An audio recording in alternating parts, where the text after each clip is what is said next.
लो वाहिगुरू जी असीं पहुँच चुके धन धन हजूर श्री नाभ कंवल राजा साहब जी के दरबार के उत्ते।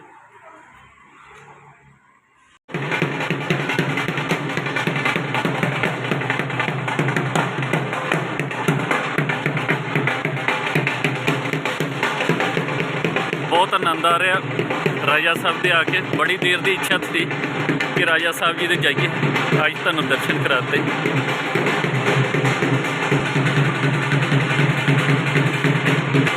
समाई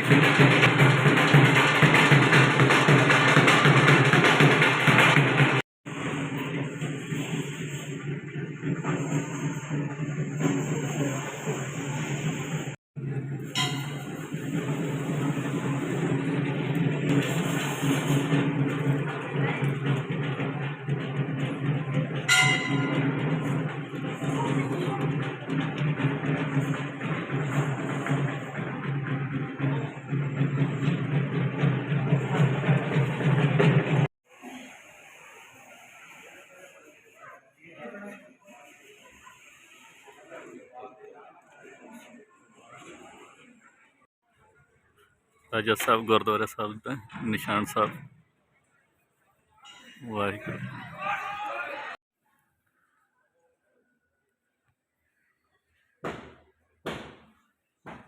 वाहिगुरू वाहिगुरू। राजा साहब गुरुद्वारा साहब के करो दर्शन संगतो जी। बहुत वधिया नज़ारेदार जगह, बहुत आनंद आ रहा। आयो तुसीं।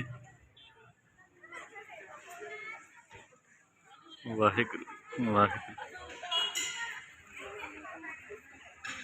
राजा साहब जी सब दियां मनोकामना आसा मुरादां पूरियां करन जी। वाहिगुरू जी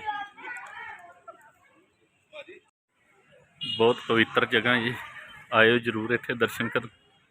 बंगे रोड पे आ। वाहिगुरू वाहिगुरू। लो संगतो जी तुहानूं हुण इतिहास दसते हैं।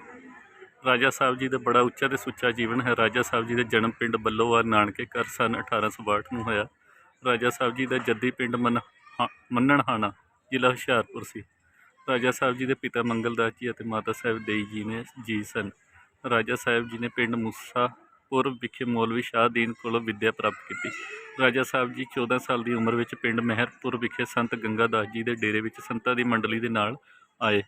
फिर अगे पिंड झिंगड़ा विखे बाबा जवाहर जी नाल मिलाप होया। बचपन तो ही परमात्मा के प्रेम की चटक लगी हुई सी। बाबा जवाहर सिंह जी के दर्शाए हुए मार्ग से चल के परमात्मा नाल एक मिक हो गए। जिथे राजा साहब जी ने नानकिਆਂ ਨੂੰ तारिया, दादकिਆਂ ਨੂੰ तारिया, उत्थे पिंड रहपे विच गुरुद्वारा तख्त साहिब तमीर करवाया।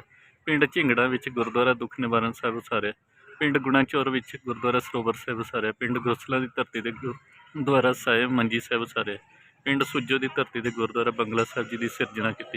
पिंड राजा साहब मजारा विखे सन 1916 ਨੂੰ रसोखाना साहिब जी की रचना करके मान दिता। इस नगर ਨੂੰ राजा साहब का मजारा करके सारी दुनिया जाणिया जाता है। सन 1903 में आप जी ने महान रचना भगवान बिलास रची। तुसीं इसके नाम तो समझ सकते हो कि ਜਿਹੜੇ ਉਹਦੇ ਨਾਲ ਰਹਿੰਦੇ ਨੇ ਉਹੀ ਉਹਦੇ ਨਾਲ ਗੱਲ ਕਰ ਸਕਦੇ ਹਨ, ਜਿਸ ਵਿੱਚ ਪਰਮਾਤਮਾ ਦੀ ਉਸਤਤ, ਗੁਰੂ ਦੀ ਮਹੱਤਤਾ ਅਤੇ ਪਰਮਾਤਮਾ ਇੱਕ ਦਾ ਸੰਦੇਸ਼ ਦਿੱਤਾ। ਮਨੁੱਖ ਨੂੰ ਚੰਗਾ ਜੀਵਨ ਜੀਉਣ ਦੀ ਜਾਂਚ ਦੱਸੀ, ਵਹਿਮਾਂ ਭਰਮਾਂ ਦਾ ਖੰਡਨ ਕੀਤਾ। ਰਾਜਾ ਸਾਹਿਬ ਜੀ ਦੀ ਇਸ ਹੱਥ ਲਿਖਤ महान रचना सब नूं पढ़ना चाहिए है। सन 1907 में राजा साहब जी का मिलाप पटियाले विखे बाबा साहिब दास जी नाल होया। 30 अगस्त सन 1940 में राजा साहब जी मजारा विखे आप ज्योति जोत समा गए।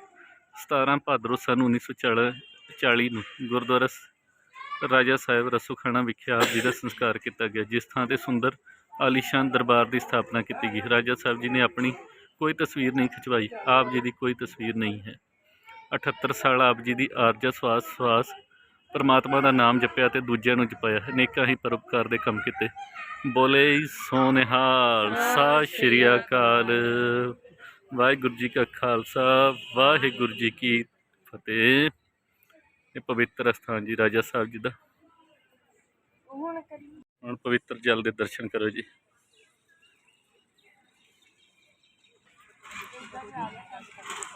वाह